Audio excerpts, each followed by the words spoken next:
Teman-teman semua ya. Bisa, Pak. Oke. Nah, kira-kira pemaparan materi kurang lebih 45 sampai 1 jam nanti. Setelah itu kita bisa mulai diskusi. Tapi apabila di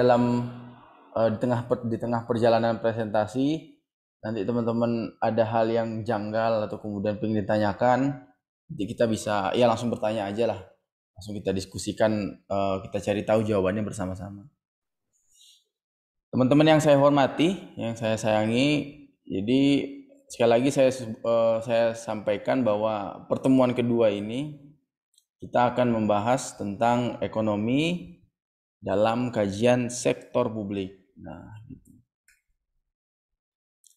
Sebelum kita membahas lebih jauh, eh, lebih detail berkaitan dengan ekonomi sektor publik gitu, kita coba merefleksikan atau kemudian eh, membayangkan kembali, ternyata dari semenjak kita lahir itu teman-teman semua, bahkan sebenarnya sebelum lahir atau kemudian sampai sekarang umur kawan-kawan mungkin udah 21 gitu, ternyata apapun aktivitas pemerintah, apapun yang dilakukan pemerintah itu pasti akan bersinggungan dengan keseharian kita, baik itu sebagai individu ataupun sebagai bagian dari masyarakat. Kita contohkan ya, contoh sederhana ini saya rangkum. Eh, Mungkin sebagian besar dari kita itu rata-rata lahir di rumah sakit pemerintah gitu ya, rumah sakit pemerintah. Di mana di dalam rumah sakit pemerintah itu fasilitas-fasilitas yang dibangun pakai uang pemerintah gitu. Eh, Pakai uang negara, kemudian dokternya digaji, mungkin ada yang dokter PNS kemudian digaji pakai uang negara juga, perawat-perawatnya digaji pakai uang negara juga gitu. Atau kemudian sebagian dari kita mungkin ada yang lahirnya mungkin di puskesmas gitu ya. Nah, di puskesmas ya tetap aja fasilitas-fasilitas di pelayanan kesehatan di level dasar, dalam hal ini eh, tingkat satu gitu, di puskesmas juga rata-rata itu merupakan bangunan itu dibangun oleh atau kemudian menggunakan uang publik, uang negara gitu. Dan sumber daya manusia yang bekerja di sana rata-rata digaji oleh negara, oleh pemerintah gitu. Jadi semenjak kita lahir itu ternyata aktivitas pemerintah tadi yang saya sebutkan, membayar gaji bagi perawat, bagi dokter, ternyata secara tidak langsung juga menjadi keuntungan bagi kita, memberikan atau berdampak kepada kita pribadi. Kemudian setelah kita lahir nih, atau mungkin sampai sekarang ya, akte akte lahir kita itu sebagai identitas diri. Jadi kan identitas diri itu kan selain diberikan oleh orang tua nih, kita dikasih nama. Pemerintah dalam hal ini negara juga memberikan eh, identitas sebagai bentuk untuk membedakan sebegitu banyaknya masyarakat di Indonesia gitu ya. Dalam bentuk apa identitas yang diberikan? Dalam bentuk akte lahir ternyata. Atau bahkan teman-teman sekalian yang sudah, kita semua yang sudah berusia lebih dari 17 tahun juga punya identitas dalam bentuk KTP. KTP itu dicetak pakai apa? Pakai uang negara juga. Atau kemudian nanti yang pernah keluar negeri atau akan keluar negeri pada suatu hari nanti pasti akan membuat paspor. Membuat paspor ternyata si petugas imigrasi atau petugas kantor imigrasinya ternyata digaji oleh pemerintah juga gitu. Atau bahkan ini ketika kita punya mobil nih, yang mana padahal kita membeli mobil itu pakai uang sendiri gitu. Artinya kenapa pemerintah, kan bahasa bahasa sederhananya, kenapa pemerintah harus mengatur-ngatur kita gitu, padahal kan kita beli beli kendaraan pakai pakai uang sendiri gitu. Nah, tapi akhirnya sebagai bentuk intervensi dari aktivitas ekonomi pemerintah, pemerintah mengeluarkan yang namanya SIM, surat izin mengemudi. Untuk apa? Untuk mengontrol berbagai macam hal, terutama dalam hal mungkin keselamatan bagi kita sendiri dan juga keselamatan bagi pengendara lain. Artinya pemerintah itu ternyata memikirkan banyak hal berkaitan dengan diri kita dan juga berkaitan dengan masyarakat secara luas. Nah, selanjutnya sebagian dari kita dan saya sendiri mengalami namanya sekolah itu dari SD, SMP, SMA bahkan sampai perguruan tinggi itu di sekolah-sekolah publik, di sekolah pemerintah, sekolah negara gitu. SD negeri, teman-teman semua mungkin merasakan namanya bantuan dana BOS, bantuan operasional sekolah. Memang tidak merasakan langsung, tapi lewat dana BOS yang diberikan oleh pemerintah, kemudian ruang kelasnya diperbaiki atau kemudian dibangun kelas baru, dibuat gedung baru, dikasih laboratorium gitu. Artinya kan teman-teman mendapatkan fasilitas, mendapatkan apa ya, berdampak. Jadi aktivitas pemerintah tadi yang memberikan bantuan dana BOS ke sekolah itu ternyata berdampak juga bagi kawan-kawan sekalian. Atau kemudian teman-teman yang sekarang di perguruan tinggi nih, yang sedang kuliah kita semuanya, ada sebagian yang mendapatkan kartu Indonesia Pintar, ada yang mendapatkan bidik misi. Itu. Semua ini kan uang bidik misi, uang kartu Indonesia Pintar yang dimana bahkan bisa kuliah gratis dan atau mungkin dikasih uang bulanan itu dari pemerintah. Uang itu kan uang dari negara semuanya. Jadi dikelola oleh negara, kemudian dikembalikan lagi kepada kita, didistribusi, diredistribusi. Nah, selanjutnya kita juga sebagai warga negara yang baik wajib membayar pajak gitu. Nah, pajak itu tidak hanya dalam bentuk pajak penghasilan ya, teman-teman, sebagaimana yang kalau sudah kerja mungkin paham ya, ada potongan penghasilan, atau mungkin bagi yang bapak ibunya PNS atau kerja di BUMN biasanya udah paham bahwa gaji orang tua itu masih ada potongan pajaknya gitu. Dan perlu kita sadari juga dalam beberapa kasus ternyata di restoran-restoran itu sendiri mereka menarik pajak gitu, menarik pajak dari kita. Yang dimana ini merupakan sebagai bentuk apa ya, bentuk aktualisasi kebijakan-kebijakan dari pemerintah kepada para pihak swasta, dalam hal ini restoran tadi gitu. Jadi pajak yang sebelumnya, jadi pemerintah memungut pajak lewat restoran, tapi kemudian kenapa malah kita yang menanggung kan gitu. Artinya ini perlu kita diskusikan lebih lanjut nanti. Termasuk nanti kawan-kawan semua yang punya barang mewah, mungkin dalam bentuk sport car atau motor sport atau bermacam-macam, atau rumah gitu, rumah mewah, atau bentuk investasi-investasi lain dalam misalnya punya villa, pasti kan nanti membayar pajak yang dikeluarkan dalam bentuk pajak bumi bangunan dan pajak bangunan, atau kemudian ketika kita ingin membangun bangunan kita harus menerbitkan IMB, izin membangun bangunan. Jadi kadang juga kita penasaran, loh, kita bingung, padahal kita membangun kan pakai uang sendiri ya. Kenapa pemerintah harus eh, turut ikut campur atau melakukan intervensi kepada uang kita kan gitu. Nanti kita jawab di slide-slide berikutnya. Nah, selanjutnya jalan raya yang saat ini kita nikmati, kemudian mungkin beberapa teman-teman sekalian ada rumahnya yang sudah dialiri PDAM gitu. Kemudian listrik yang disuplai kepada kita semua disediakan oleh pemerintah gitu. Atau kemudian mayoritas diurusi oleh pemerintah. Nah, selanjutnya berkaitan dengan ketika kita ingin membuat perjanjian-perjanjian gitu, perjanjian dua belah pihak, padahal misalnya sesama kita nih antara penjual tanah dengan pembeli tanah gitu, pemerintah ternyata melakukan intervensi gitu. Intervensinya dalam bentuk apa? Dalam bentuk bahwa perjanjian tersebut harus menggunakan materai gitu. Untuk apa? Untuk memastikan legalitas bahwa perjanjian tersebut sah dan dilindungi oleh negara. Gitu. Artinya secara tidak langsung sebenarnya dalam proses transaksi yang dilakukan oleh penjual dan pembeli tanah gitu ya, atau teman-teman mungkin yang pernah beli kendaraan gitu kan, tanda tangan di atas materai itu. Nah, di situ secara tidak langsung pemerintah sebenarnya mengawasi, melakukan intervensi dalam kegiatan sehari-hari yang kalau kita amati sebenarnya sepele gitu, cuman materai harga 10.000 berapa sih gitu.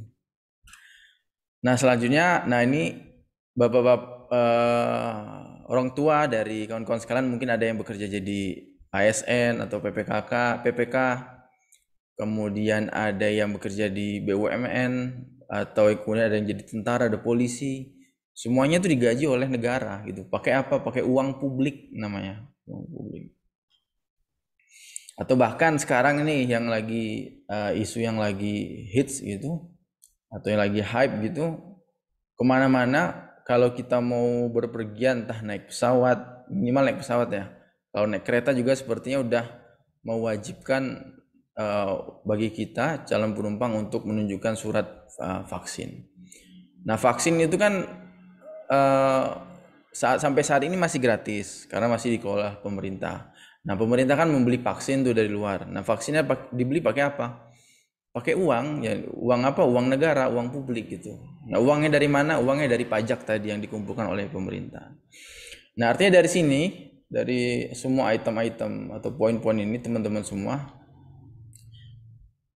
jadi perlu kita sadari bahwa ternyata berbagai aktivitas kita, mulai dari kita bangun, terus tidur sampai bangun lagi, selalu diawasi atau kemudian diintervensi atau kemudian terdampak dan berdampak terhadap berbagai aktivitas-aktivitas pemerintah. Kebetulan dalam hal ini kita akan belajar tentang aktivitas ekonomi dari pemerintah atau kemudian negara seperti itu. Nah, pertanyaannya yang pertama, kenapa pemerintah harus terlibat dalam aktivitas ekonomi, kan seperti itu. Kenapa sih pemerintah cukup ngurusin soal pertahanan keamanan aja gitu. Ekonomi biar diurus sama yang lain. Atau pemerintah cukup ngurusin politik aja deh gitu. Gak usah ngurusin soal ekonomi seperti itu. Atau kemudian pertanyaan kedua, kenapa aktivitas ekonomi itu oleh pemerintah berubah dari waktu ke waktu? Teman-teman sendiri kalau mengamati pasti ada perbedaan antara kebijakan ekonomi waktu dipimpin oleh Presiden SBY sama Presiden Jokowi, atau kemudian dulu waktu dipimpin oleh teman-teman mungkin nggak tahu ya, Presiden Soeharto gitu, dimana dulu keran investasi luar negeri itu dibuka sebesar-besarnya, tapi sekarang tidak, berbeda. Jadi masing-masing pemerintahan itu mereka punya style gitu, punya gaya-gaya sendiri untuk melakukan aktivitas-aktivitas ekonomi. Makanya di sini disebutkan aktivitas ekonomi itu berubah dari waktu ke waktu. Kemudian, nah kita juga perlu menyadari bahwa tiap-tiap negara itu teman-teman semua, pemerintahan atau negara itu memiliki peran yang berbeda-beda. Indonesia dengan Amerika tentu berbeda, atau mungkin dengan Malaysia yang terdekat nih, tetangga ya. Indonesia dengan Malaysia atau dengan Singapura gitu punya style aktivitas ekonomi yang berbeda-beda. Semua tergantung dari kiblat atau mazhab ekonomi yang dianut oleh pemerintahnya, oleh pemerintahan seperti apa. Nah, itu akan dijelaskan pada slide-slide berikutnya nanti. Apakah pemerintah tidak berlebihan dalam mengurus perekonomian kita di Indonesia nih? Kalau kita lihat sekarang gitu, semua diurusin oleh pemerintah. Mulai dari harga beras. Kenapa sih pemerintah harus ngurus harga beras sama harga cabai? Itu kan hal sepele gitu ya. Kalau dipikir-pikir, udah biarin aja harga beras dan harga cabai itu kembali kepada kesepakatan antara penjual dan pembeli gitu. Kenapa pemerintah harus ikut campur gitu? Atau kemudian ketika pemerintah ikut campur pun dalam mengontrol harga beras atau mengontrol supply and demand, sudah seberapa efektif sebenarnya pemerintah dalam mengatur kegiatan atau aktivitas ekonomi? Nah, itu adalah pertanyaan-pertanyaan mendasar bagi kita sebagai calon dari analisis atau kemudian pemerhati kebijakan publik gitu ya. Nah, kita masuk ke pertanyaan inti. Jadi apa itu ekonomi publik? Mungkin kita mengulang pertemuan pertama. Teman-teman sekalian ada yang saya minta volunteer. Kira-kira siapa yang bisa menjawab ini? Apa itu ekonomi publik?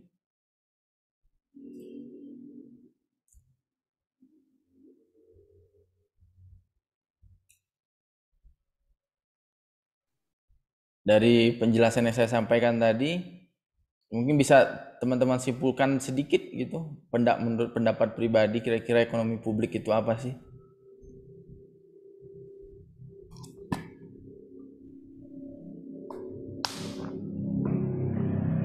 Oh, Mas Owen, coba Ya Mas Pak, Owen, gimana?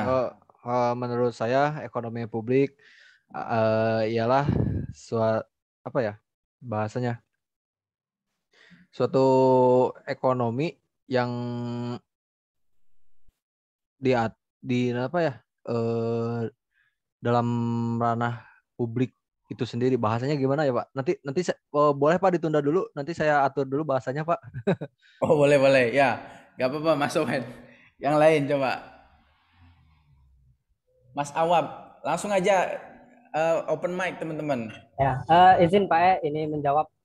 Kalau Ya, menurut aku pribadi ya, ekonomi publik itu adalah ekonomi yang membahas tentang sesuatu baik itu belanja di negara tersebut atau suatu kegiatan perekonomian yang ada di negara tersebut. Begitu, Pak. oke, kegiatan perekonomian ya Mas. Ya, Salah satu contohnya belanja misalnya, betul. Teman-teman yang lainnya, ada yang mau Pak, izin menambahkan? Saya, Pak. izin Oh, menjawab, Mas Pak. Bim. Kalau menurut saya ekonomi publik itu mungkin anak dari ilmu ekonomi ya, Pak, dan membahas mengenai peranan pemerintah dalam kebijakan fiskal dan ekonomi serta membahas apa ya, Pak? Peranan pemerintah lah, Pak, istilahnya dalam segala kebijakan-kebijakan ekonomi dan fiskal, Pak. Gitu sih, Pak. Oke. Iya, Terima kasih Mas Bim, anak ilmu ekonomi. siap, Pak. Mas Owen mau menambahkan lagi? Boleh Pak, boleh. Suatu apa ya? Suatu aturan aturan pemerintah yang berlaku langsung dalam kegiatan ekonomi kayak gitu Pak.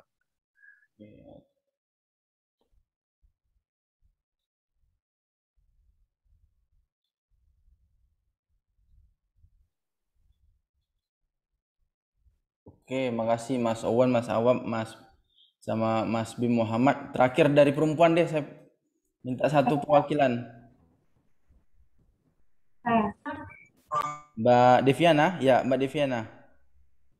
ekonomi publik itu saya adalah ilmu yang menelaah masalah-masalah eh, ekonomi di halayak publik masyarakat, pemerintah dan negara atau publik. Oke, makasih Mbak Deviana ya. Kalayak. Ya, makasih Mbak Deviana. Nah, ini jawaban yang bagus dari Mas Owen, Mas Awab, Bim Muhammad, ada Mbak Deviana juga. Yang pertama kita tangkap itu jadi ada yang mengatakan bahwa ekonomi publik itu ilmu, betul. Kemudian ada yang mengatakan juga membahas berkaitan dengan kegiatan-kegiatan ekonomi. Dicontohkan oleh Mas Awab ini ada kegiatan belanja, atau dari Bima tuh ada apa istilah-istilah fiskal gitu. Kemudian dari Mas OM juga mengatakan bahwa ekonomi publik itu nanti muaranya atau ujungnya berkaitan dengan aturan-aturan. Mungkin kita bahasakan dalam bentuk kebijakan gitu ya nanti ya. Kebijakan-kebijakan yang lebih aplikatif gitu dari pemerintah berkaitan dengan aktivitas ekonomi. Atau kemudian, nah yang dari Mbak Deviana juga khalayak nih juga menjadi penting. Gitu. Terima kasih teman-teman mahasiswa semua. Jadi kita lanjut lagi mengambil kesimpulan dari jawaban kawan-kawan semua. Jadi ekonomi publik itu memang kita serap dari bahasa public economy dari luar negeri. Kemudian juga ekonomi publik itu dalam bahasa KBBI kan tadi orang banyak gitu, bisa kita istilahkan khalayak. Kemudian dari Oxford sendiri, diksionari Oxford dia mengatakan bahwa publik itu adalah lawan dari private gitu. Intinya adalah berkaitan dengan banyak orang. Nah, ini Jadi ekonomi publik itu adalah cabang ilmu gitu. Jadi kalau Mas Bima tadi kan katakan cabang ilmu ekonomi juga bisa masuk, atau kemudian sebagai cabang ilmu politik juga bisa masuk, tergantung nanti kira-kira paradigma mana atau kita tuh lebih condong ke arah mana melakukan analisisnya. Apakah kita lebih condong ke arah proses akuntansi publiknya atau lebih condong ke arah proses kebijakannya itu.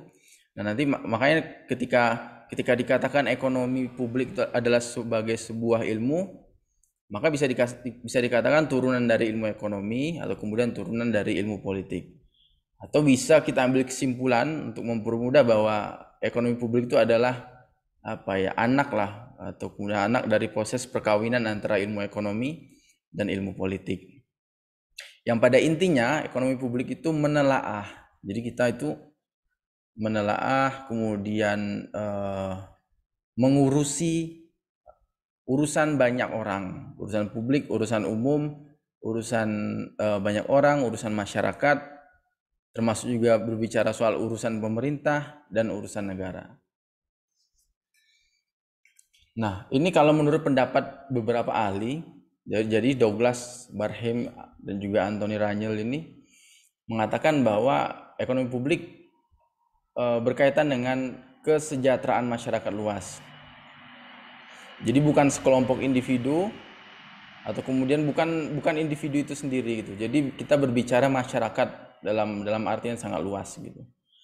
Yang mana kegiatan itu dilakukan oleh negara. Jadi dalam hal ini pemerintah gitu ya. Sedangkan Martin Feldstein dan juga Auerbach ini dia mengatakan bahwa ekonomi publik itu mempelajari dampak dari kebijakan pemerintah. Nah, ini seperti yang dikatakan oleh Mas Owen tadi. Jadi aturan-aturan yang dikeluarkan oleh pemerintah.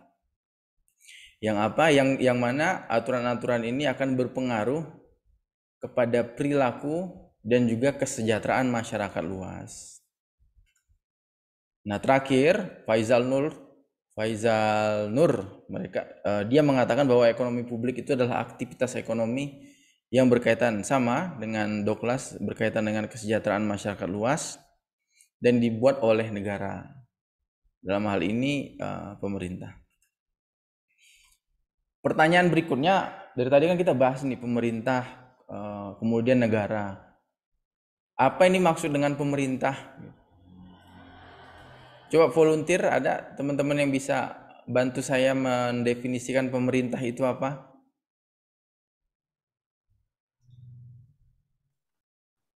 Boleh Pak saya Pak? Mas Owen ya? Iya ya. Oh ya, gimana Mas Owen?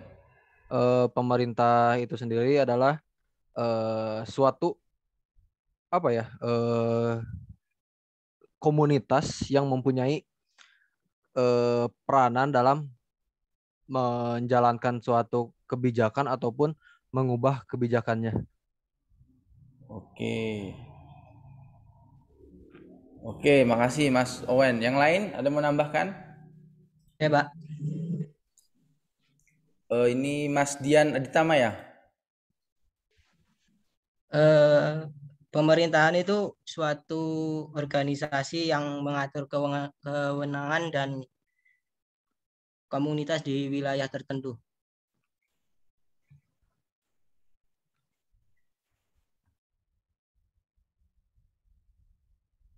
Oke, yang dari perempuan deh. Satu lagi terakhir. Makasih Mas Dian.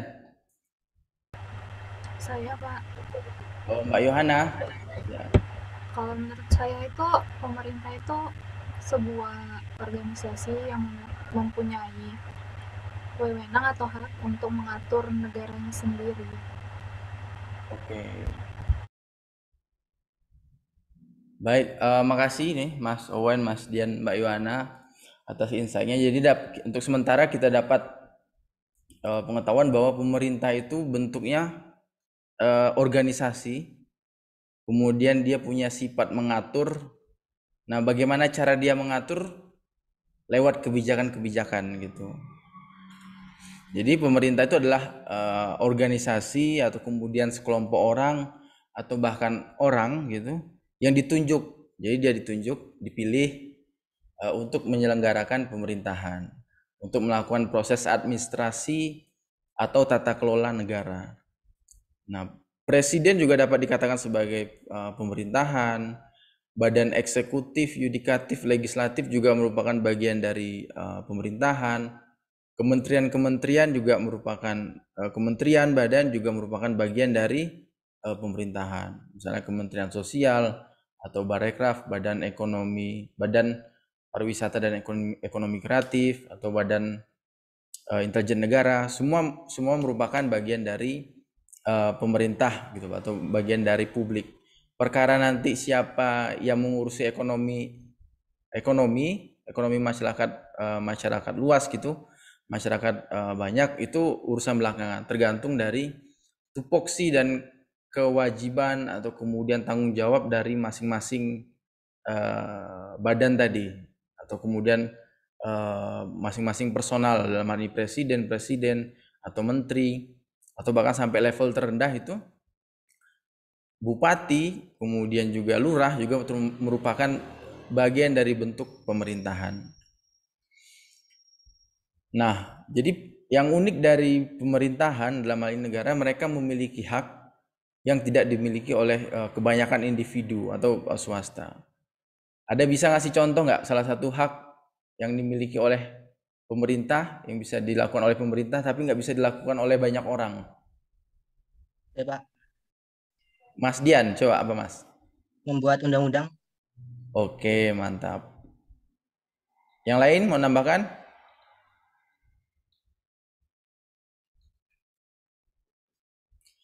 Nah, jadi salah satu hak yang dimiliki oleh pemerintah tadi, salah satu contohnya adalah membuat undang-undang, kemudian mencetak uang, membuat kebijakan. Itu adalah beberapa contoh sederhana hak-hak yang dimiliki oleh pemerintah dan tidak dimiliki oleh individu-individu dalam artian masyarakat gitu ya. Dan pemerintah itu sendiri ada banyak sekali pembagiannya atau sektoralnya, itu bisa kita lihat dari berbagai macam sudut pandang.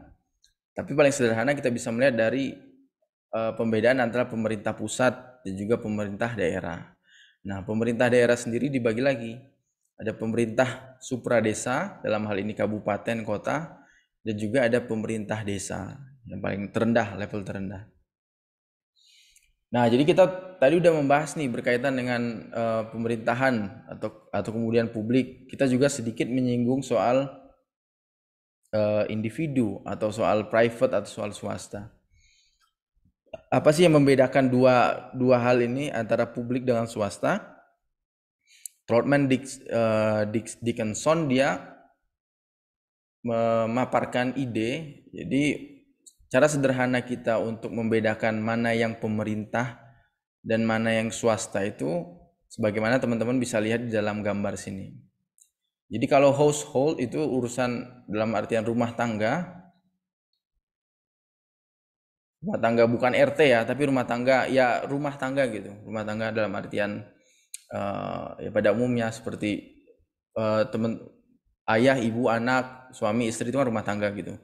Itu termasuk dalam ranah private. Bisnis juga, perusahaan itu termasuk dalam ranah private gitu, atau kemudian swasta. Kemudian ada nggak sih bisnis yang bukan ranah private tapi bisnis publik? Ada di sini. Contohnya apa? Contohnya BUMN gitu. Nah, BUMN itu adalah bisnis yang dia dikelola sebagaimana bisnis pada umumnya, tapi dimiliki oleh publik, dimiliki oleh pemerintah. Nah, kemudian lebih sederhana lagi, kita lihat di gambar, untuk publik sendiri dibagi lagi, ada pemerintah pusat yang central government, kemudian ada local government, misalnya tadi yang supradesa dalam artian kabupaten, kota, atau kemudian pemerintahan desa gitu. Kemudian ada eksternal, itu adalah berbagai organisasi-organisasi yang mungkin belum termasuk di dalam kategori-kategori ini. Misalnya tadi nanti ada badan intelijen negara, atau kemudian BNN, kemudian ada omnibus law gitu. Bukan, ombudsman maksud saya. Itu kan menjadi beberapa contoh-contoh organisasi publik yang dia tidak termasuk dalam pemerintahan pusat, tidak termasuk dalam pemerintahan daerah, tidak termasuk dalam industri nasional, tapi dia masih tergolong sebagai organisasi publik. Nah, kemudian kita membahas soal perspektif gitu, dari sudut pandang, kacamata gitu. Jadi ada beberapa kacamata untuk melihat bagaimana sebenarnya peran pemerintah. Pertama, kacamata merkantilisme gitu. Bahwa menurut kaum merkantilisme atau mereka yang meyakini ideologi merkantilisme ini mengatakan bahwa pemerintah harus secara aktif mendorong aktivitas perdagangan dan industri. Akan tetapi sebaliknya, kaum laissez-faire yang dimana dipelopori oleh Adam Smith, kalau teman-teman anak IPS sepertinya masih ingat ini invisible hand ini, dimana Adam Smith ini mengatakan bahwa sudah pemerintah nggak usah ngurusin perihal ekonomi atau aktivitas-aktivitas ekonomi, biarkan itu diurus oleh pihak swasta, dalam hal ini pasar gitu ya. Jadi pemerintah cukup mengurusi hal-hal yang tidak berkaitan dengan ekonomi, entah itu hukum tadi, entah itu pertahanan dan keamanan, seperti itu.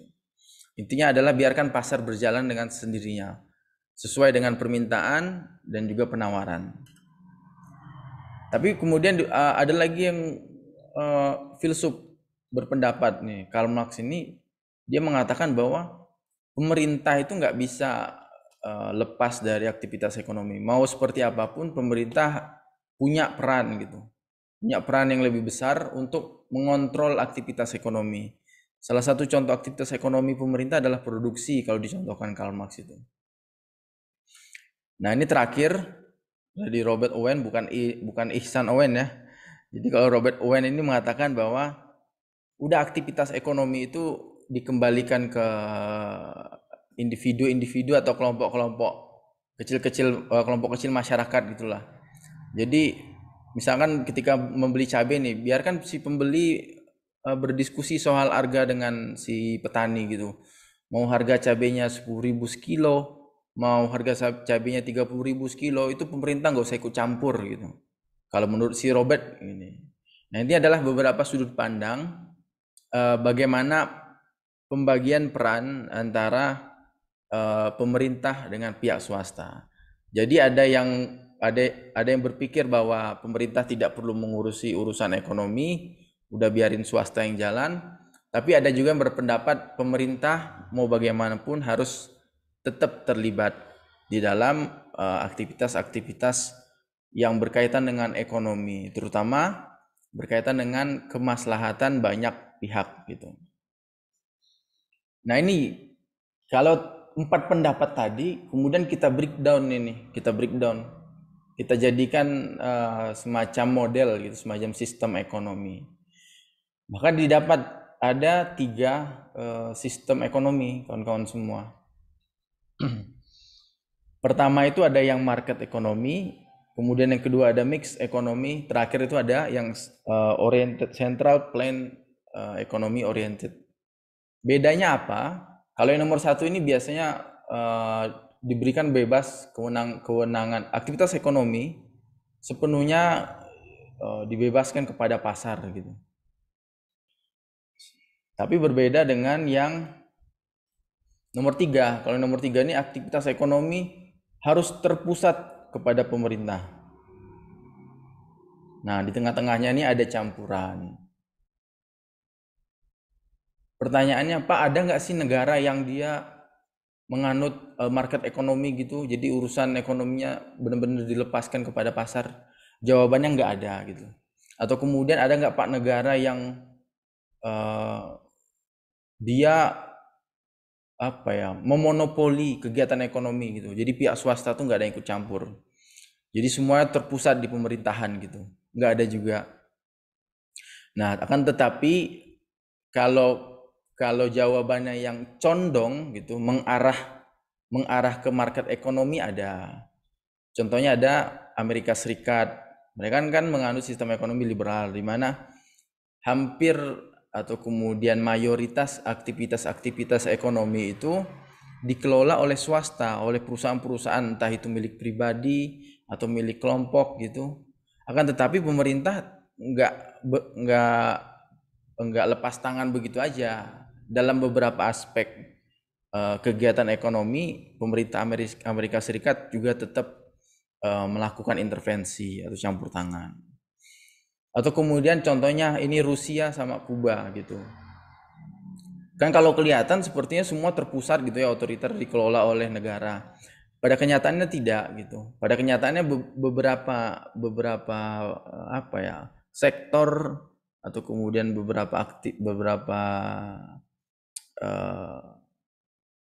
sektor itu tetap diberikan keleluasaan, kebebasan kepada pihak swasta, kepada pasar atau market di sini untuk turut serta melakukan kegiatan-kegiatan ekonomi gitu. Nah, kalau yang campuran itu salah satu contohnya ada Inggris. Nah, pertanyaan saya, kalau Indonesia itu menurut teman-teman ada di mana sih gitu? Siapa nih bisa Campuran jawab? bukan, Pak? Mixed, Pak. Ihsan, coba Mas Ihsan. Mixed ekonomi. Oh, mixed. Mas Ihsan Ya. mixed ya? Ya. Yang lain? Saya Ada juga jawab? sama, Pak. Oh, Mas Kristo. Campuran. Yang lain masih ada yang menjawab? Saya juga, Pak. Nah, tapi kalau mungkin aku spesifikkan pertanyaannya, kira-kira dari mixed ini lebih condong ke arah ke kiri, ke pasar, dilepaskan kepada market itu, atau lebih condong ke arah dikelola oleh pemerintah, teman-teman? Kanan, Pak. Pemerintah. Pemerintah, Pak. Condong ke kiri, Pak. Oh, kalau Mas Owen lebih condong ke arah market, pasar gitu ya? Iya, Pak. Kalau Mbak Hana condong ke arah pemerintah? Iya, Pak. Coba kalau Mas Owen alasannya apa kira-kira? Atau mau ngasih contoh seperti apa gitu misalnya? Masih sering ditemui misalkan dari apa ya? E-commerce. E-commerce itu kan kayak Tokopedia sama Bukalapak itu nggak terpusat dikelola oleh pemerintah kayak gitu. Dan itu bukan hanya 1-2 tapi masih banyak gitu. Oke, makasih Mas Owen. Ya, Pak. Kan jawabannya logiknya dapat. Kalau Mbak Hana sendiri, kira-kira kalau mengarah ke pusat, mengarah ke sentral itu karena apa alasannya? Karena apa ya, Pak?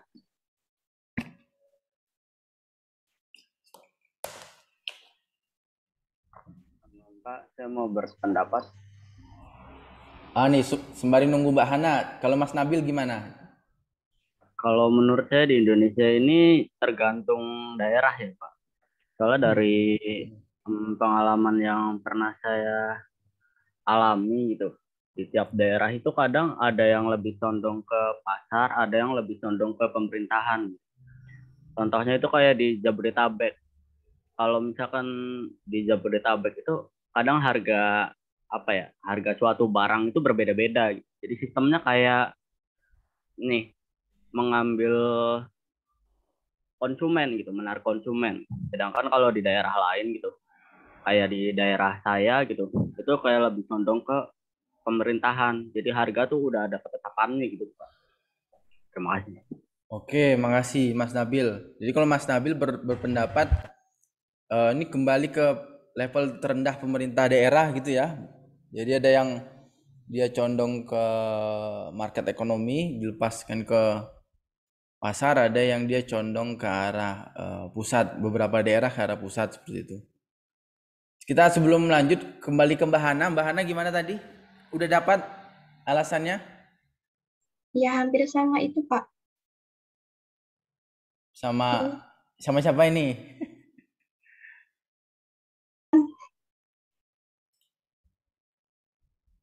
Sama Mas Ihsan apa Mas Kristo? Yang tadi barusan, Pak. Saya mungkin siapa? boleh berpendapat, Pak. Pak, mau nambahin. Siapa dulu nih? Satu-satu. Mas Kristo dulu deh, Mbak Yohana nanti ya. Mas Kristo Oh gimana? ya, kalau menurut saya itu Indonesia tuh lebih condong ke pemerintah, Pak. Soalnya tuh ekonomi vitalnya tuh dikuasai pemerintah dulu, Pak. Contohnya kayak apa namanya BUMN itu kan ada Pertamina, ada PLN dan lain sebagainya, kayak gitu, Pak. Oke, makasih Mas Kristo. Kalau Mas Kristo, alasannya karena beberapa aset-aset vital dalam hal ini sumber daya alam itu masih dikelola oleh pemerintah gitu ya.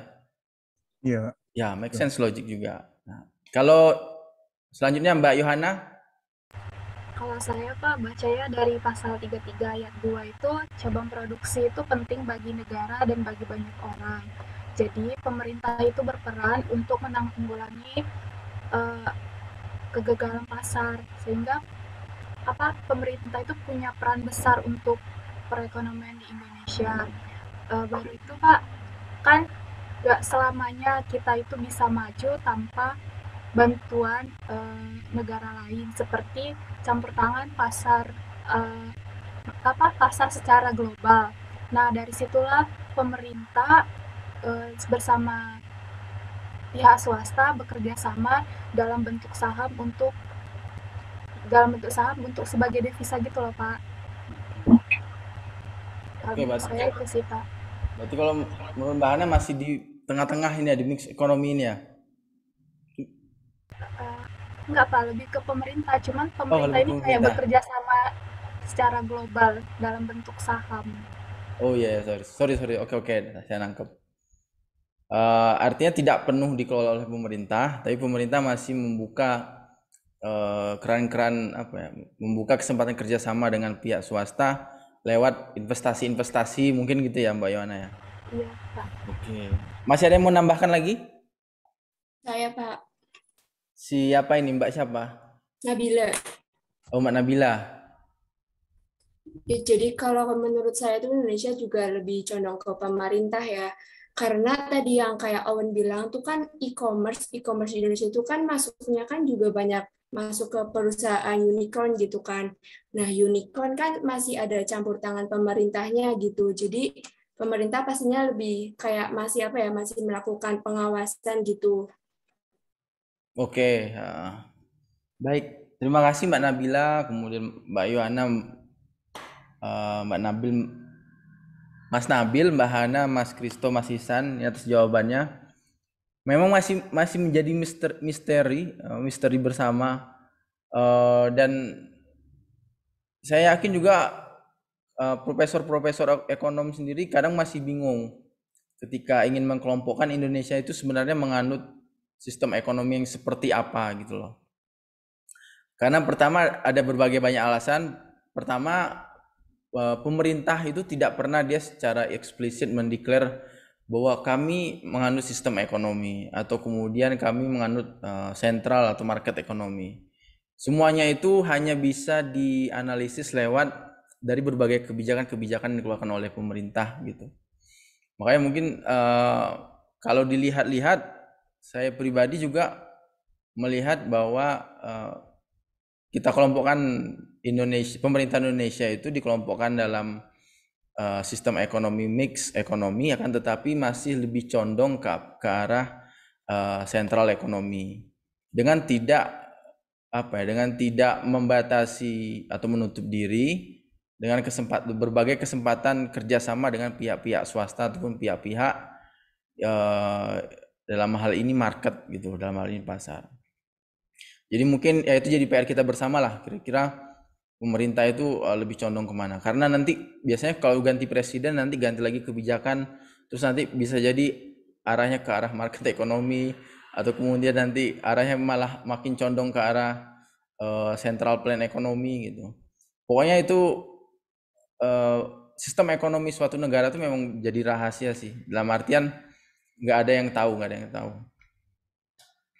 Nah, terlepas daripada itu semua teman-teman, berkaitan dengan mix ekonomi, sebagaimana yang sudah kita tadi coba tarik kesimpulan gitu. Kalau kita berdiskusi panjang tadi kan melihat dari berbagai kebijakan, berbagai aturan yang dikeluarkan oleh pemerintah, kita semua tadi menyimpulkan sedikit lah bahwa pemerintah Indonesia itu cenderung ke arah mix ekonomi. Nah, kalau dalam mix ekonomi itu sebenarnya bagaimana sih perputaran uang? Uang dalam arti harfiah ya, maksudnya dalam arti perputaran kesejahteraan, perputaran kemaslahatan gitu loh. Bahwa pertama kita kembali ke contoh tadi yang disampaikan oleh Dickson, bahwa ada ranah private, ada ranah public. Di sini ada household, kemudian ada bisnis, ada central government, ada lokal, ada national industry. Nah, kalau kita berbicara soal pendapatan atau kemudian uang masuk gitu, uang masuk. Kalau rumah tangga itu biasanya uang masuk lewat mana aja gitu. Pada umumnya lewat upah atau gaji yang diterima gitu. Entah nanti orang tua, entah bapak ibu, kakak atau teman-teman sekalian udah pada bekerja itu kan menjadi salah satu bentuk pendapatan di level rumah tangga, level terkecil. Kalau bisnis itu pendapatannya dari mana sih? Biasanya dari penjualan barang. Tapi kalau pemerintah, mereka pendapatannya dari apa? Gitu. Pemerintah itu ternyata pendapatannya didapat dari akumulasi pajak yang dikumpulkan dari pihak-pihak, entah itu masyarakat, entah itu perusahaan ataupun bisnis gitu. Termasuk juga pemerintah daerah, mereka juga mengumpulkan, didapat dari pengumpulan pajak atau kemudian ada rates gitulah. Kalau di level pemerintahan daerah gitu. Nah, kalau di BUMN sendiri sebagai industri publik, mereka dapat pemasukan dari mana sih? Dari penjualan barang dan juga penjualan jasa. Nah, seperti itu. Selain itu, kita kembali kalau di rumah tangga, ternyata pendapatan itu atau uang masuk ke dalam rumah tangga itu lewat berbagai macam. Ada yang nanti lewat dividen, mungkin kalau orang tua atau teman sekalian paham dengan saham itu kan dapat pembagian hasil tahunan, atau kemudian lewat biaya sewa dan bunga bank, mungkin deposito itu kan jadi dianggap sebagai pendapatan. Atau teman-teman yang punya orang tuanya punya kos-kosan di Jogja kan disewakan tuh, itu juga dianggap sebagai pendapatan bagi rumah tangga gitu. Dan kemudian selanjutnya rumah tangga itu ternyata dapat uang dari kegiatan yang namanya transfer payment sama social security benefits. Apa sih contoh transfer payments? Contohnya itu prakerja gitu. Mungkin teman-teman semua udah tahu ya prakerja kan? Tahu Pak, nggak lulus-lulus. Gimana? Pernah coba ikutan tapi nggak lulus sampai ini gelombang ke-7. Nah, itu salah satu contoh contoh transfer payments, Mas Awab. Jadi intinya adalah pemerintah mengirim uang secara langsung ke masyarakat gitu, cash. Kalau dulu istilahnya ada BLT, intinya gitulah, bantuan langsung tunai. Sekarang prakerja. Kemudian ada juga yang mendapat uang itu dalam bentuk social security benefits. Misalnya BPJS. Kan ada nih BPJS. Kan ada di masyarakat yang dia dapat menikmati fasilitas BPJS tapi nggak pernah bayar iuran gitu. Kenapa? Karena iuran dibayarin sama pemerintah. Nah, itu juga dianggap sebagai fasilitas lah, sebagai pendapatan bagi rumah tangga. Nah, kalau di level perusahaan, biasanya pendapatannya selain dari menjual barang dan jasa, juga bisa lewat hibah atau lewat subsidi gitu. Nah, subsidi ini siapa yang menyediakan? Yang menyediakan pemerintah gitu. Ini selanjutnya pemerintah pusat itu selain dapat uang dari pajak, dia juga dapat uang dari charge teman-teman yang di Jakarta mungkin ya, atau mungkin yang sering keluar kota. Kalau lewat tol tuh kan bayar pakai e-tol, atau kemudian kalau ke restoran tadi, contohnya makan di restoran mewah kan bayar pajak restoran gitu. Nah, itu salah satu bentuk charge yang dilakukan oleh pemerintah. Kemudian kalau pemerintah daerah juga mereka mendapatkan hibah dan subsidi dari siapa? Dari pemerintah pusat. Contoh hibahnya apa atau contoh subsidinya apa? Bantuan dana desa. Itu adalah beberapa bentuk contoh daripada hibah yang dilakukan oleh pemerintah pusat diberikan kepada pemerintah daerah. Nah, BUMN juga dapat dapat subsidi, dapat hibah juga gitu. Nah, sekarang kita berbicara soal uang keluar gitu. Tadi kan udah berbicara soal uang masuk. Kalau di level rumah tangga, kira-kira bagaimana sih cara mengeluarkan uang itu biar uang itu nggak ngendap gitu. Jadi biar uang itu berputar. Nah, salah satu caranya adalah melalui proses pembelian barang dan jasa. Kayak teman-teman beli bahan pokok, sembako, beli beras, beli cabai, di pasar atau di supermarket atau kemudian di Alfamart, Indomaret, itu kan menjadi salah satu bentuk pengeluaran bagi di level rumah tangga.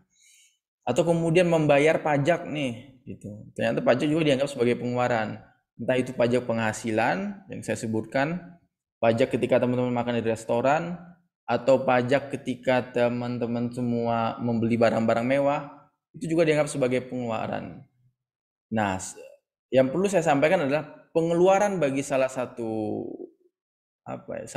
aktor di sini adalah pendapatan bagi aktor lainnya. Jadi pengeluaran bagi rumah tangga itu menjadi pendapatan bagi pemerintah pusat gitu. Hal yang sama juga berlaku di perusahaan. Perusahaan itu ternyata membayar pajak juga, teman-teman. Nah, pajak dari perusahaan itu kemudian masuk sebagai pendapatan bagi pemerintah gitu. Dan semuanya itu berlanjut sampai, mungkin untuk mempercepat waktu saya contohkan di sini. Kalau pengeluaran pemerintah itu contohnya dalam bentuk pembelian barang dan jasa ya gitu. Contoh sederhananya apa gitu. Teman-teman semua pasti mungkin menyadari bahwa ada klasifikasi atau pembagian untuk tabung gas LPG. Kan ada yang dia tabung gas LPG subsidi, atau kemudian ada yang non subsidi, ada yang hijau, ada yang biru gitu. Nah, yang hijau itu kan bisa menjadi begitu murah karena dia ada uang pemerintah di situ, ada kontribusi pemerintah. Atau kemudian dari tarif listrik deh, di mana ada kan pembagian ampernya itu ada yang 450 watt, ada yang 900 watt gitu. Nah, khusus di masa pandemi ini, bagi mereka rumah tangga yang listriknya hanya sampai 450 watt digratiskan gitu. Digratiskan. Nah, pertanyaan siapa yang bayar gitu? Yang bayar adalah pemerintah itu sendiri. Jadi itu dianggap sebagai salah satu bentuk pengeluaran-pengeluaran oleh pemerintah. Nah, pada intinya yang ingin saya sampaikan adalah pengeluaran bagi salah satu stakeholder atau salah satu aktor itu akan dianggap pemasukan bagi stakeholder atau aktor lainnya. Pajak bagi kita itu pajak, bagi pemerintah itu pemasukan, itu uang datang ke dalam kantong gitu.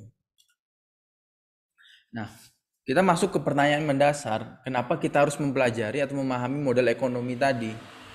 Kenapa kita harus tahu bagaimana perputaran uang dari rumah kita terus ke pasar, terus masuk ke mungkin ke pemerintah atau bagaimana gitu.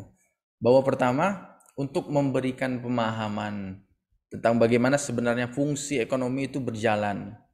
Jadi kita melihat arus hubungan antara pemerintah dengan rumah tangga. Jadi kita akan bisa mengetahui bagaimana hubungan pemerintah dengan pihak swasta gitu. Bagaimana hubungan pemerintah dengan pabrik rokok, berbeda perlakuannya antara hubungan pemerintah dengan mungkin pabrik sembako atau kemudian bahan-bahan sembako gitu. Itu bisa kita pelajari dengan memahami model ekonomi yang dianut oleh pemerintah lah. Selanjutnya kita juga diharapkan dapat mengetahui akibat dari perubahan ekonomi. Jadi contoh sederhananya ketika terjadi krisis seperti ini, termasuk juga misalnya peperangan ya, amit-amit gitu, dengan kita mengetahui atau bisa memetakan kira-kira pemerintah itu model ekonominya lebih condong kemana, maka kita bisa memprediksi lah kira-kira kebijakan seperti apa sih yang akan dikeluarkan oleh pemerintah di ke depan atau di kemudian harinya, melakukan meramal forecast gitu. Coba bayangkan ketika suatu negara pemerintahannya menganut sistem ekonomi pasar gitu, di mana seluruh urusan ekonomi diberikan kepada pihak swasta, dan kemudian terjadi pandemi. Maka maka yang paling dirugikan biasanya apa? Biasanya masyarakat kelas bawah gitu. Mereka mungkin akan sulit makan karena mungkin tidak mendapatkan bahan pokok, bahan sembako, karena distribusinya tidak jelas gitu, atau mungkin kemudian ditimbun oleh perusahaan atau pabrik gitu. Nah, dengan kita mengetahui kira-kira tipe ekonomi mana nih yang dianut oleh pemerintah, kita bisa memprediksi atau bahkan melakukan analisis arah kebijakan seperti apa yang akan dikeluarkan oleh pemerintah di kemudian hari, merespon berbagai kejadian-kejadian luar biasa seperti krisis dan juga peperangan. Kemudian tentunya dengan mengetahui model ekonomi kita akan bisa memprediksi dan meramal atau forecast tadi kira-kira perputaran uang suatu negara itu seperti apa. Apakah ngendap di perusahaan, di pihak swasta, atau justru ngendap di pemerintah gitu. Selanjutnya juga dengan kita memahami model ekonomi, kita bisa merencanakan kira-kira bagaimana proses penyediaan barang dan jasa untuk publik, untuk masyarakat luas dengan sumber daya yang terbatas gitu. Kita contohkan misalnya dalam waktu dekat, misalnya suatu waktu itu dalam waktu dekat akan Hari Raya Idul Fitri gitu. Kita lihat di Jakarta ini kayaknya stok beras sudah mulai menipis gitu. Nah, kemudian lewat pendekatan ekonomi atau model ekonomi yang dipelajari ini kita bisa mengetahui lah kira-kira kebijakan seperti apa sih yang akan dilakukan oleh pemerintah. Oh, ternyata pemerintah akan mengambil beras dari berbagai daerah di sekitar Jakarta yang mereka surplus gitu, kemudian dikirim ke Jakarta. Atau ternyata dalam suatu waktu komoditas kacang gitu, kacang tanah di Indonesia tuh menipis gitu, harganya membludak naik karena permintaan di mana-mana banyak tapi barang nggak ada. Wah, ini bahaya, bisa merugikan masyarakat gitu, bagi pemerintahan gitu. Akhirnya pemerintah melakukan impor, mendatangkan kacang dari luar, sehingga persebaran kacang tadi menjadi merata, kemudian harga bisa ditekan gitu.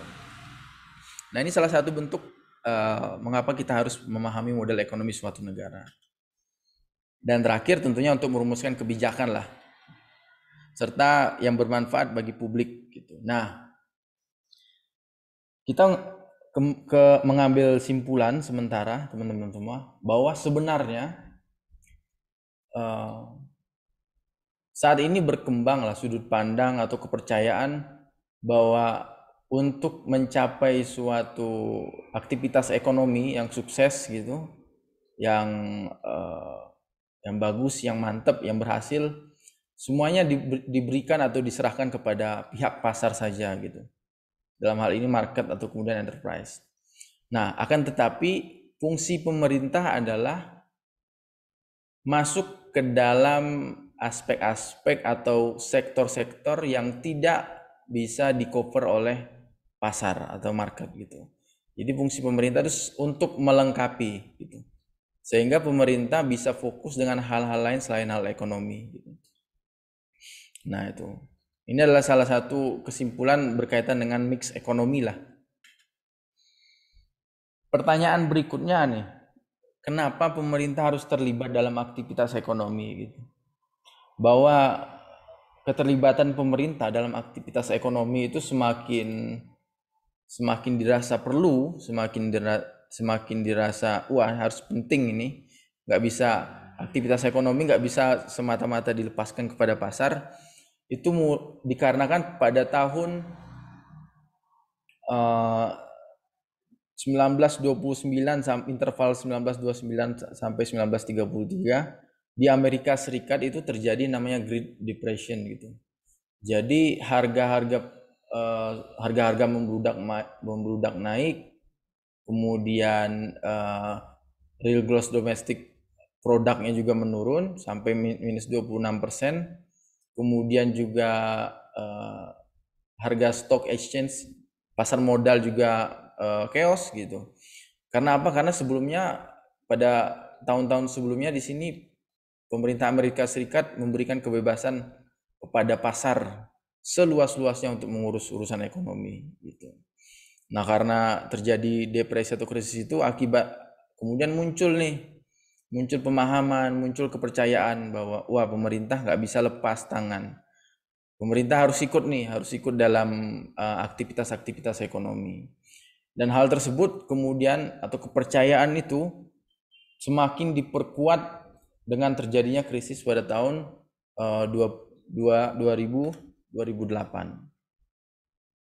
Jadi pada tahun 2008 itu membuktikan hanya pemerintah yang dapat menyelamatkan masyarakat dari krisis yang diciptakan oleh pasar atau kegagalan pasar gitu.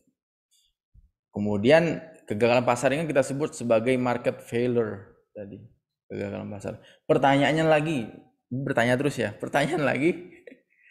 kalau pasar bisa gagal, pemerintah itu bisa gagal nggak sih gitu? Ternyata bisa gitu. Jadi ada istilahnya itu government failure, jadi kegagalan pemerintah. Nah, biasanya kegagalan pemerintah itu karena apa? Ini ada beberapa contoh sederhana. Pertama, karena keterbatasan informasi, teman-teman semua. Contoh real di Indonesia itu bahwa data kemiskinan itu tiap-tiap lembaga, tiap-tiap badan itu beda-beda. Antara Kementerian Sosial sama Badan Pusat Statistik itu mendefinisikan orang miskin itu sendiri beda-beda, teman-teman gitu. Nah, keterbatasan informasi semacam ini yang kemudian menghambat pemerintah untuk mengambil keputusan, untuk mengambil kebijakan. Atau kemudian di dalam internal pemerintahan sendiri gitu. Bahwa SDM-nya juga masih terbatas. Entah itu dalam bentuk kuantitas, mungkin jumlah ASN-nya yang masih terbatas, atau mungkin skill, kemampuan dari SDM pemerintah juga masih belum mumpuni seperti itu. Oh, sebentar. Teman-teman masih bisa ngelihat slide saya nggak? Bisa, Masih, Pak. Pak. Bisa, Pak. Oke.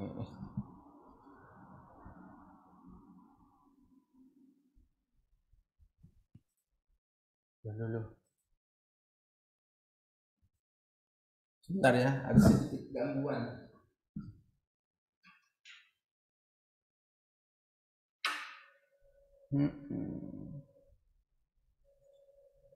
Nah, kita kembali ke slide. Enggak, Kak, Pak, masih belum ada. Oke. Belum ada ya? Ya, Pak, menghilang. Nah, ada, Pak. Udah ada belum, Mas Owen? Udah, Pak. Oh, udah, oke. Oh, nah kita lanjut, teman-teman. Nah, kemudian kegagalan pemerintah juga bisa terjadi karena terkadang pemerintah itu orientasinya adalah mengatasi masalah dengan cepat gitu. Yang penting masalah selesai aja dulu. Orientasinya bukan untuk pemecahan masalah dalam jangka waktu yang panjang. Atau kemudian pemerintah juga tentunya punya keterbatasan kontrol terhadap respon pasar.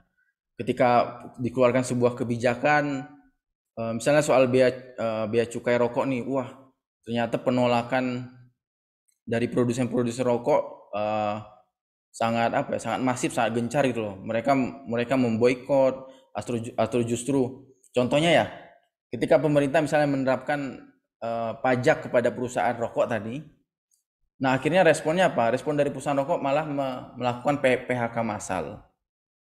Akibatnya terjadi pengangguran gitu. Nah, PHK massal ini dilakukan oleh perusahaan sebagai bentuk untuk mengurangi kos tadi.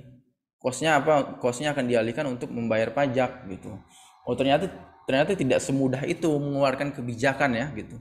Ada banyak faktor yang sangat kompleks yang harus dipikirkan oleh pemerintah. Kemudian juga ada keterbatasan kontrol terhadap birokrasi, bahwa ini sudah menjadi rahasia umum.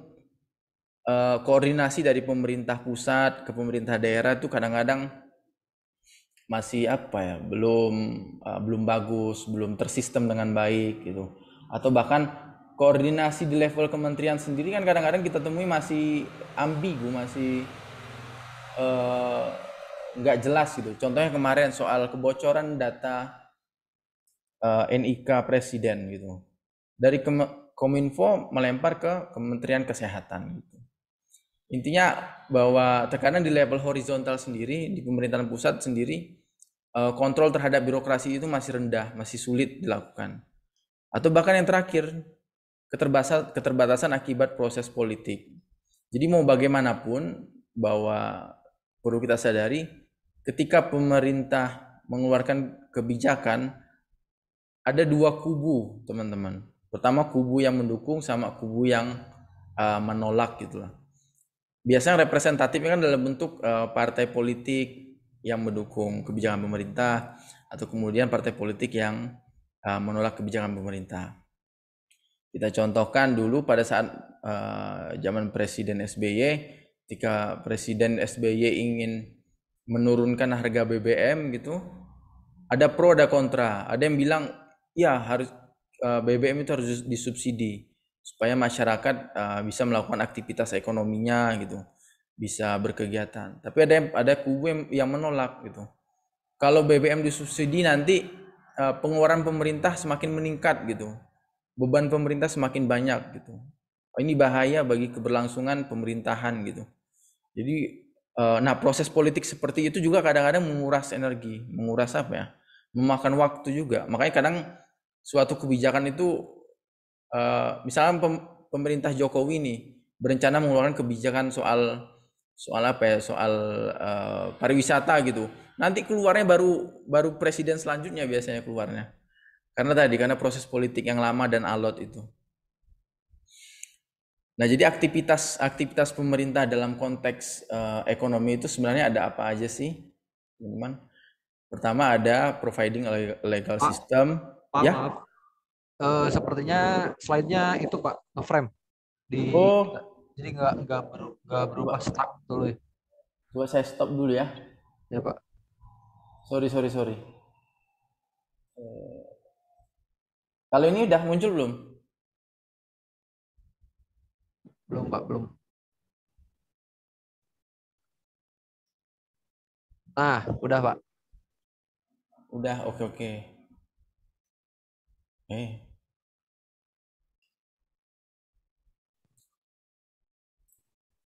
Sepertinya harus seperti ini aja deh. Ini muncul ya teman-teman ya? Masih loading Pak. Gini kalau teknologi.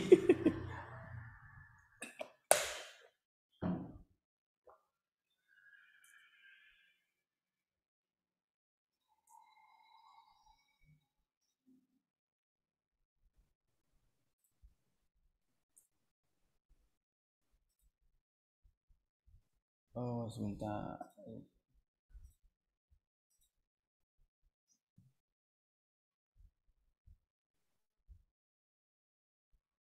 Sudah Pak. Sudah ya Mas Wen ya? Oke. Sudah. Semoga nggak bermasalah lagi. Nah, intinya adalah aktivitas ekonomi pemerintah dalam konteks ekonomi itu pertama menyediakan atau membuat sebuah sistem legal gitu. Contoh sederhananya ada materai di sini.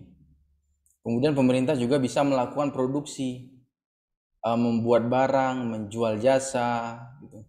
Contoh sederhananya ada apa? Ada PLN, teman-teman bisa tahu. Atau kemudian ada Pertamina, kan itu membuat apa ya, menghasilkan produk dalam bentuk bahan bakar kendaraan gitu ya.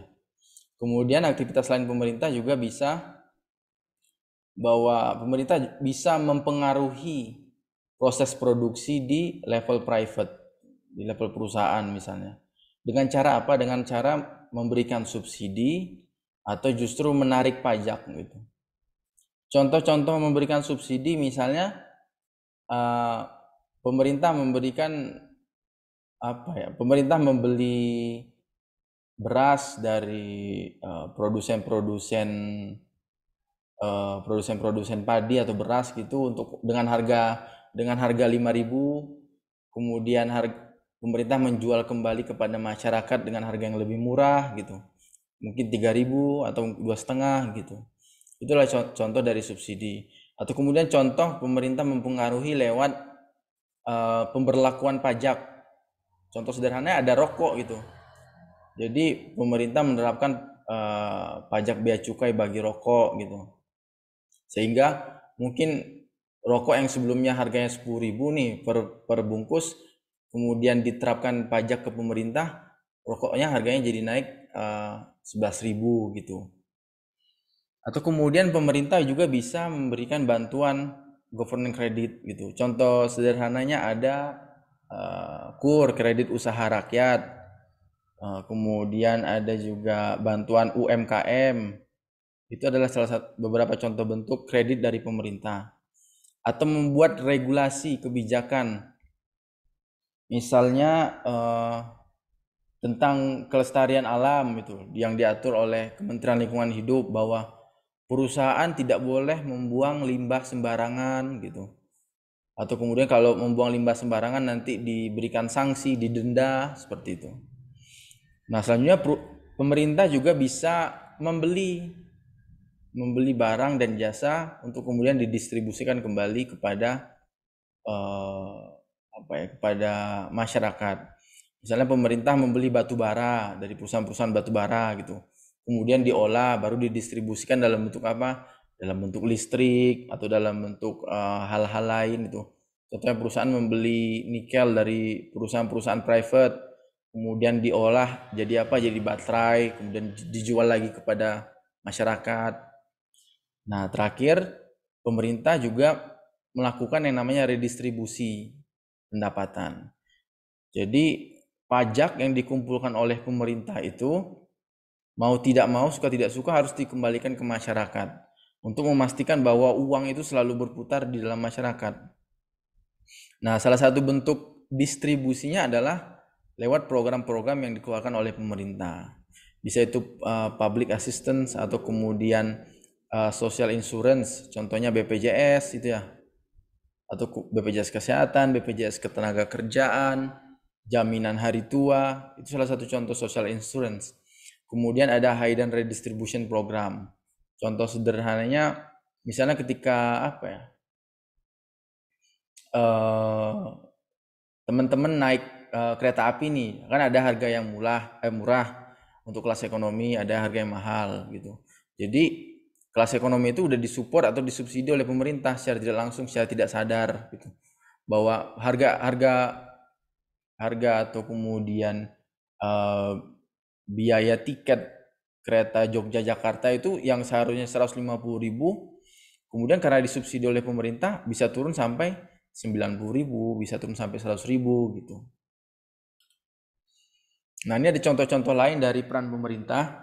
Ada intinya adalah mengatur, mempengaruhi, menentukan harga komoditas-komoditas penting yang menyangkut hajat hidup orang banyak. Beras, cabai, gula, garam seperti itu, listrik, bahan bakar. Kemudian pemerintah juga bisa jadi produsen atau konsumen bagi komoditas tertentu. Kemudian pemerintah juga bisa mendorong atau menghambat kegiatan ekonomi tertentu melalui peraturan, subsidi, dan pajak. Sebagaimana yang saya contohkan misalnya tentang pajak rokok tadi, itu kan artinya pemerintah ingin menghambat sebenarnya. Atau kemudian beberapa komoditas, misalnya miras itu, minuman keras itu kan pajaknya besar itu. Harapannya apa? Harapannya pemerintah, harapannya persebaran di masyarakat itu bisa dikontrol gitu. Tapi berbeda dengan bahan pokok atau kemudian sembako, itu mungkin pengambilan pajaknya sedikit atau bahkan tidak ada sama sekali gitu.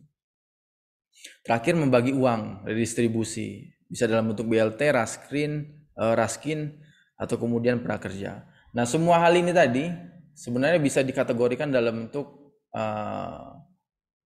production, kemudian regulation atau purchase atau redistribution. Nah, kalau mau disempitkan lagi apa sebenarnya peran pemerintah? Ini ada 3. Peran pemerintah adalah menjaga stabilisasi ekonomi dalam hal pokoknya harga barang itu kalau bisa terjangkau dan sama rata di seluruh Indonesia. Contohnya sebagaimana kebijakan pemerintah Jokowi menerapkan harga BBM itu satu, entah itu di Papua, di Jawa semuanya sama. Itu sebagai salah satu bentuk upaya stabilisasi harga lah, stabilisasi ekonomi oleh pemerintah. Atau kemudian alokasi, pemerintah mengumpulkan melalui penarikan pajak, atau kemudian melakukan charge gitu, atau kemudian distribusi. Jadi kalau ditanya apa sih peran pemerintah, ini 3 ini. Paling sederhana 3 ini. Tapi kalau mau dijabarkan lebih kompleks, sebagaimana sudah saya jabarkan di slide sebelum-sebelumnya. Nah, ini ada istilah-istilah yang mungkin harus kita ketahui bersama berkaitan dengan aktivitas ekonomi pemerintah. Jadi ada regulation, itu membuat regulasi menjadi lebih ketat, menjadi lebih sulit gitu bagi pihak swasta untuk masuk ke dalam aktivitas ekonomi, atau kemudian sebaliknya, deregulation adalah melonggarkan kebijakan, atau kemudian membuat peraturan-peraturan menjadi lebih mudah, lebih sederhana, sehingga pihak swasta bisa masuk. Contohnya dulu bahan bakar kendaraan itu supply-nya dimonopoli oleh negara kan lewat Pertamina. Kemudian dilakukan deregulation, peraturan-peraturannya dipermudah, dirombak lagi, disusun ulang, sehingga kemudian kalau di Jakarta itu udah ada masuk sel gitu loh. Jadi penyedia produsen bahan bakar selain Pertamina sudah bisa masuk. Itu salah satu contoh bentuk deregulation. Kemudian ada juga proses nasionalisasi atau kemudian privatization, di mana perusahaan-perusahaan yang sebelumnya mungkin perusahaan private kemudian diambil alih oleh negara. Kalau dulu contohnya kantor pos itu kan dulu punya private, kemudian diambil alih negara. Kalau sekarang mungkin yang hampir terjadi itu Freeport ya, perusahaan tambang di Papua, yang dimana dulu sahamnya itu hanya dikuasai sekitar kalau tidak salah tidak sampai 10%, tapi sekarang udah dikuasai 50% lebih oleh pemerintah. Itu salah satu bentuk upaya untuk menasionalisasi perusahaan-perusahaan yang sebelumnya private gitu. Kalau privatization sebaliknya, perusahaan-perusahaan yang sebelumnya hanya dikelola oleh negara, kemudian diberikan akses kepada pasar untuk ikut terlibat di dalamnya. Terakhir ada subsidi versus pajak. Subsidi itu pemerintah mengeluarkan uang, membantu, dalam artian membantu agar biaya bisa turun, biaya bisa berkurang. Tapi kalau pajak itu menarik uang. Jadi bisa jadi harga naik, atau kemudian ada hal-hal lain yang bisa terjadi, harga naik, atau kemudian permintaannya nanti berkurang, seperti itu. Nah, ini 2 slide terakhir.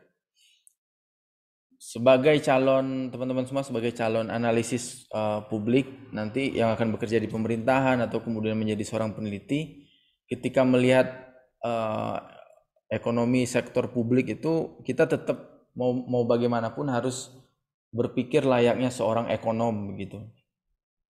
Perbedaannya adalah kalau ekonom biasa yang dia pure ekonomi kan akan berpikir barang apa sih yang harus saya produksi gitu loh supaya bisa dijual gitu, supaya bisa, atau kemudian bisa diproduksi. Tapi kalau kita sebagai ekonom publik atau sebagai bagian dari pemerintah, nantinya kita harus berpikir juga ketika kita memproduksi sesuatu gitu, memproduksi listrik, kira-kira sumber daya apa saja yang kita butuhkan gitu loh.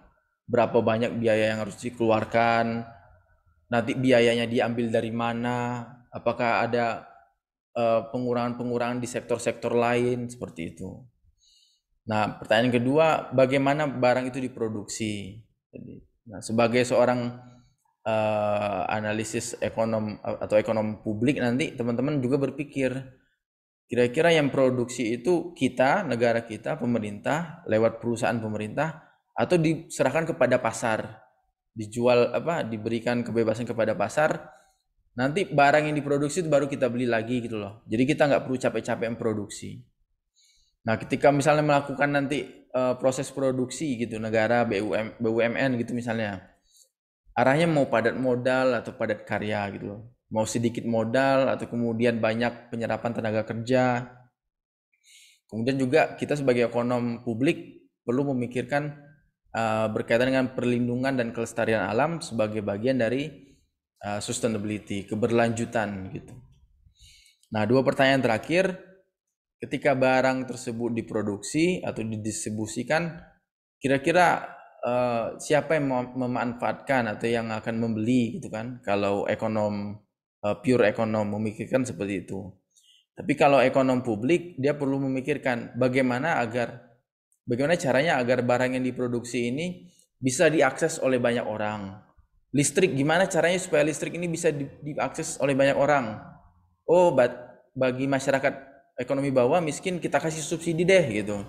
Atau kemudian dulu kan masih pakai kebijakan minyak tanah, kemudian mau dialihkan ke kompor gas. Tapi gimana caranya supaya masyarakat kelas menengah ke bawah ini bisa mengakses kompor gas? Nah, pemerintah kemudian memberikan opsi-opsi, dikasih ada tabung gas kecil, ada tabung gas besar gitu. Nah, itu perlu dipikirkan oleh seorang ekonom publik. Nah, terakhir bagaimana keputusan tersebut ditentukan? Kalau ekonom biasa kan tinggal mikir nih, kira-kira apakah pimpinan perusahaan setuju atau kemudian pemilik saham setuju gitu. Tapi tidak kalau dengan urusan publik, bahwa kita juga perlu memikirkan bagaimana respon pasar atau swasta. Nah, kemudian bagaimana respon masyarakat? Kira-kira masyarakat senang tidak sih dengan barang atau jasa yang kita berikan? Nah, inilah perbedaan pola pikir pure ekonom sama ekonom publik gitu.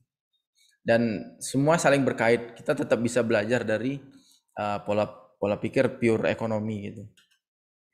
Terakhir, bagaimana proses analisis sektor publik itu sebenarnya? Pertama, kita perlu menentukan atau mendeskripsikan apa yang sebenarnya dilakukan oleh pemerintah. Mau ngasih subsidi atau mau ngasih pajak? Mau membuat peraturan lebih ketat atau mau dilonggarkan? Kan gitu. Setelah kita tahu arahnya mau seperti apa, kita berpikir nih, kira-kira konsekuensi yang didapatkan seperti apa. Yaudah, kita ambil keputusan. Kita akan menerapkan pajak rokok yang lebih tinggi dari sebelumnya kepada produsen-produsen rokok gitu. Ternyata ketika kebijakan tersebut diterapkan, terjadi PHK massal gitu. Karena apa? Karena biaya produksi semakin meningkat gitu. Perusahaan-perusahaan rokok tidak sanggup membayar pajak, dalam waktu bersamaan mereka harus membayar gaji upah juga gitu, gaji upah buruh. Akibatnya terjadi PHK massal. Supaya apa? Supaya perusahaan rokok tetap bisa membayar pajak gitu. Atau justru sebaliknya, kita akan membebankan pajak kepada restoran-restoran mahal nih yang ada di mungkin di apa ya, yang ada di masyarakat gitu. Awalnya pemerintah berpikir yang akan menanggung pajak itu pihak restoran. Oh, ternyata tidak. Yang menanggung pajak makan itu ternyata malah masyarakat itu sendiri. Jadi restoran hanya sebagai perantara gitu. Jadi yang dirugikan ya tetap masyarakat juga. Nah, konsekuensi seperti itu perlu dipikirkan oleh seorang analisis publik. Selanjutnya kita melakukan evaluasi. Kira-kira ada nggak sih alternatif-alternatif lain yang bisa kita gunakan selain daripada kebijakan-kebijakan tadi yang sudah kita sebutkan tadi. Kemudian kita juga perlu melakukan yang namanya interpreting the political force. Pada intinya adalah kalau kebijakan ini dikeluarkan, bagaimana dukungan dari pihak atau kemudian kubu-kubu atau pihak oposisi gitu. Apakah kemudian akan ditolak atau kemudian akan mendukung gitu. Karena kalau itu ditolak maka implementasi kebijakannya akan menjadi semakin alot, menjadi semakin lama. Tapi kalau didukung biasanya akan cepat ngalir seperti air gitu. Baik teman-teman, itu berkaitan pemaparan materi hari ini. Sebentar saya